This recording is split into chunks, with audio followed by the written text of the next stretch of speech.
Mesdames et messieurs, recevez mes sincères salutations et bienvenue également sur notre causerie éducative sur la crypto-monnaie qu'on appelle TBC, qui à mon humble avis est une valeur sûre qui nous permettra avec le temps de pouvoir réaliser beaucoup de choses, parmi lesquelles figurera en bonne place le développement de notre continent africain et la lutte contre la pauvreté dans le monde entier.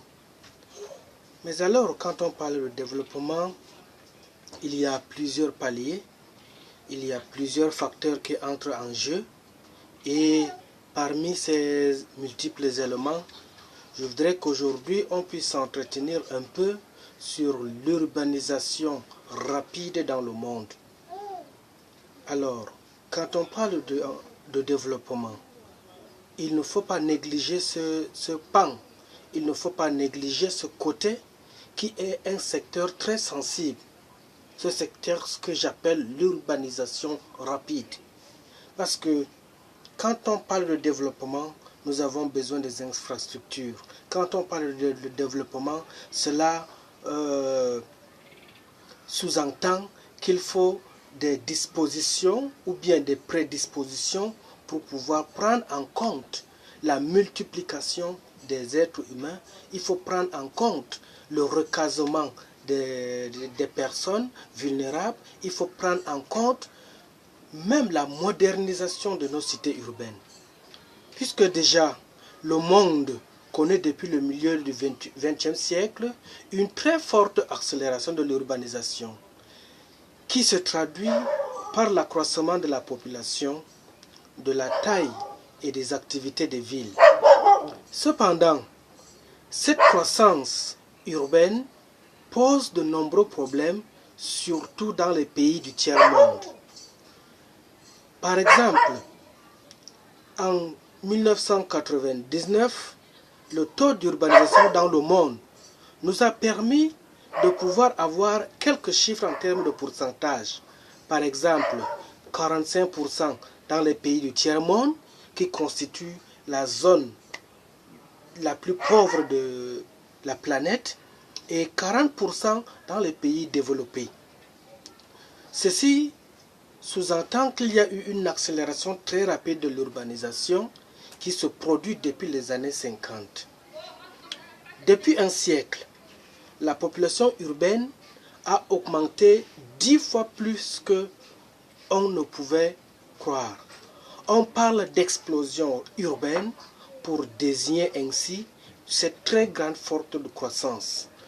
De ce fait, le taux d'urbanisation a beaucoup augmenté.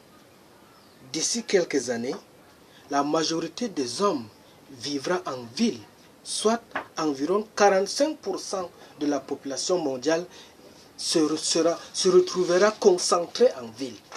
Alors, en ce niveau, on a quelques clichés qui dénombrent l'apparition d'un phénomène nouveau. C'est ce qu'on appelle les villes gigantesques, les grands faubourgs. Alors, le nombre de très grandes villes se multiplie. On en comptait en 1950 deux de plus de 10 millions d'habitants, c'est-à-dire New York et Londres.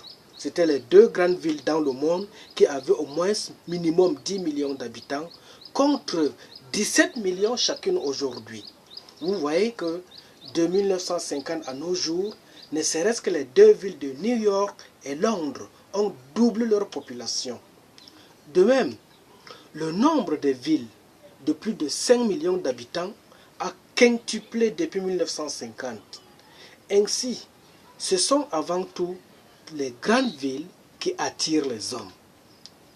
Je vais nous citer quelques 10 grandes villes qui ont un boom démographique qui a gonflé à une vitesse supérieure. Il y a la ville de New York, il y a la ville de Tokyo au Japon, il y a la ville de Sao Paulo au Brésil, il y a la ville de Bombay en Inde, il y a la ville de Rio de Janeiro au Brésil, il y a la ville de Calcutta en Inde, il y a la ville de Séoul en Corée du Sud, il y a la ville de Jakarta en Indonésie, et enfin une ville qu'on appelle Shanghai en Chine. Ça, c'est des mégalopoles qui ont minimum 20 millions d'habitants. Imaginez un peu que la croissance démographique de ces villes-là, à elle seule, pose un sérieux problème en termes d'urbanisation. Puisqu'elles sont d'abord apparues dans les pays développés en raison de l'industrialisation. Aujourd'hui, c'est dans le tiers-monde qu'elles se développent le plus. 17 des 20 plus grandes villes du monde y sont situées. Et Mexico en constitue un exemple très célèbre. Les mégalopoles du tiers-monde connaissent de très nombreux et graves problèmes en termes d'approvisionnement en eau, en transport qui reste insuffisant, des problèmes de pénurie de logement, l'insécurité, l'entassement des ordures, la pauvreté, la pollution sont autant des éléments qui constituent le problème dans les grandes villes. Par exemple, au Cameroun, on estime que Douala, qui est la ville la plus peuplée des deux capitales du Cameroun, est la ville la plus sale. Pourquoi Douala est trop sale? C'est juste parce qu'il y a automatiquement plus de monde et ce flux abondant de la population pose un certain nombre de problèmes en termes de salubrité. Alors, il faut véritablement un mécanisme, un instrument, une opportunité, une porte à ouvrir en termes de capital financier pour pouvoir résoudre autant de l'équation difficile de ce genre de villes. Puisque la plupart des villes des pays développés datent de plusieurs siècles. Elles sont nées du commerce ou de l'industrie qui attire de la main-d'œuvre. Celles qui ont de plus en plus le statut de capitale ont connu un développement accéléré, à l'exemple de Paris. Depuis quelques années, de nombreuses villes doivent leur essor au développement du secteur tertiaire, qui se situe essentiellement en ville. On peut parler du commerce, on peut parler des bureaux, etc. Et les habitants s'installent donc en ville à proximité des emplois. C'est là où il y a plus du travail à trouver. C'est là où il y a plus de l'opportunité à saisir pour survivre. C'est là où il y a plus de quoi s'autosatisfaire qui pousse les gens à aller en ville, qui pousse les gens à beaucoup plus déserter les campagnes pour se retrouver en ville. C'est pas mal, c'est bien d'urbaniser nos villes, puisque au fur et à mesure que l'afflux de la population s'accroît, il faut des mécanismes, des plans directeurs qui peuvent permettre à chacun de trouver son compte, non seulement trouver son compte, mais aussi de se sentir à l'aise. Puisque dans le tiers-monde, la croissance démographique et l'exode rural nourrissent l'urbanisation. Étant donné que l'ensemble des pays du tiers-monde connaît une très forte croissance de la population depuis les années 50. Ce dynamisme démographique qui va se poursuivre se répercute en ville. Les villes du tiers-monde croissent donc largement de manière naturelle, c'est-à-dire par la différence entre les naissances et les décès.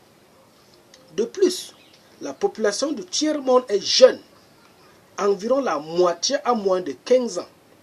Les jeunes citadins feront à leur tour des enfants, contribuant ainsi à maintenir une forte croissance de la population des villes.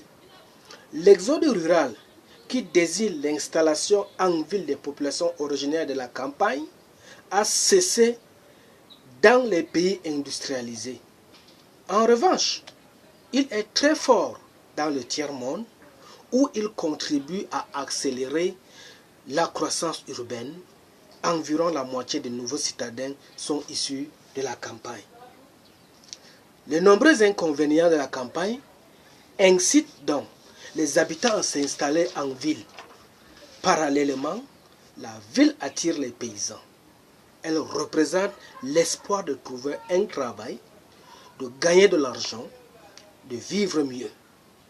La ville constitue également un symbole de liberté et d'accession au mode de vie occidental.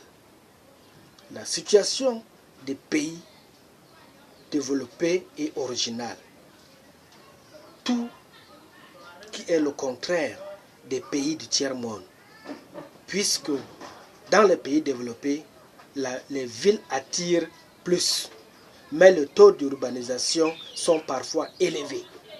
Par exemple, 75% des Français et 95% des Britanniques vivent en ville. Il s'agit là d'une société très urbanisée où le mode de vie le plus répandu est celui des citadins. Les villes connaissent donc des évolutions particulières qui se caractérisent par l'essor des banlieues liées au développement de l'automobile et des transports en commun. Les habitants recherchent de l'espace et un cadre de vie agréable, quitte à s'éloigner des centres-villes. Ce phénomène de desserrement des villes s'appelle la périurbanisation. Il est particulièrement développé aux États-Unis. Les villes des pays développés sont très bien équipées en infrastructures, c'est-à-dire en transport en commun, en approvisionnement en eau, en évacuation des déchets, en services municipaux, en hôpitaux, etc., etc. Dans les pays développés, dans les grandes métropoles, on ne peut pas comparer les infrastructures qui y sont installées avec les pays de tiers-monde qui sont encore pauvres. Cependant, elles sont confrontées à certains problèmes liés aux concentrations des populations et accentuent ainsi la crise économique, l'insécurité, la pauvreté créant l'exclusion et personne n'est à l'abri d'être un sans domicile fixe dans les grandes cités urbaines. Parce que plus la population gonfle, plus il y a un afflux massif vers les grandes cités urbaines. C'est ainsi que le phénomène des sans-abri, le phénomène des sans domicile fixe, le phénomène des enfants de la rue, les phénomènes des enfants dans la rue se multiplient davantage. Alors, l'évolution des pays du tiers-monde est bien différente. En effet, le mouvement d'urbanisation y est en plein essor. La population des villes augmente beaucoup plus vite que la population totale. Cette très forte croissance est appelée explosion urbaine pour souligner l'aspect rapide et massif du phénomène. Alors, de ce fait, cela pose de graves problèmes que les municipalités n'arrivent plus à résoudre en termes de logement, en termes d'insécurité, en termes de manque d'équipement, de santé et des infrastructures scolaires. L'explosion urbaine crée également des déséquilibres à l'échelle du pays entre les villes et les campagnes ou entre les villes elles-mêmes. On ne peut pas comparer une ville comme Kinshasa avec Goma. On ne peut pas comparer une ville d'Abidjan avec Bouaké. On ne peut pas comparer Douala à Maroua, ou bien on ne peut pas comparer Yaoundé à Bamenda. Donc, l'urbanisation constitue donc un enjeu majeur pour le 21e siècle, car elle va s'accélérer à l'échelle mondiale et poser de très nombreux problèmes. La relative stabilité de la croissance des villes dans nos pays développés ne doit pas faire l'objet de l'oubli, mais il doit cependant être un enjeu capital dans la pratique de nos investissements. Actuellement, 35% des investissements étrangers chinois dans le domaine de la construction vont en Afrique. Et 16,4% des investissements directs étrangers de la Chine en Afrique se concentrent dans le seul domaine de la construction, contre 30% pour les mines, selon le Conseil d'État de Pékin. L'Afrique est devenue le continent qui connaît la plus forte urbanisation et le nombre de résidents dans les villes devrait tripler d'ici 2040. La Chine et l'Afrique compteront alors chacun 1 milliard d'urbains. Je dis bien, d'ici 2040 à 2050, l'Afrique comptera dans les milieux urbains 1 milliard d'êtres humains. Et cela explique que le pays comme l'Angola n'est pas le seul pays visé par les promoteurs chinois. Au Maroc, par exemple, la construction d'une nouvelle ville va coûter 10 milliards de dollars et permettre d'héberger 300 000 personnes. Alors, en Égypte, la future nouvelle capitale qui a été projetée dans le temps et se verra être réalisée dans un futur bref délai, construite et financée par la Chine à une encablure du Caire, qui est l'actuelle capitale, est estimée à 45 milliards de dollars. Vous comprenez très bien que la présence chinoise en Afrique se concentre encore beaucoup plus dans le domaine des investissements immobiliers. Prenons par exemple en 2015, les entreprises chinoises ont investi plus de 9 milliards de dollars en projets de construction dans le monde, contre 6 milliards en 2014 et 87 millions à peine en 2009. Tout cela rime avec un calcul bien ficelé, puisque pour la Chine, les avantages sont évidents. Donner du travail à ces entreprises de construction à la peine dans un empire du milieu déjà bétonné, de toutes parts et en proie à une dangereuse bulle immobilière. La plupart des grandes entreprises d'État chinois ont une filière de construction. Sur les 452 000 expatriés chinois employés par de grandes entreprises d'État en Afrique, 54% sont des ouvriers travaillant sur ces chantiers d'infrastructure, selon une étude européenne. Alors, ce modèle d'urbanisation a marché en Afrique.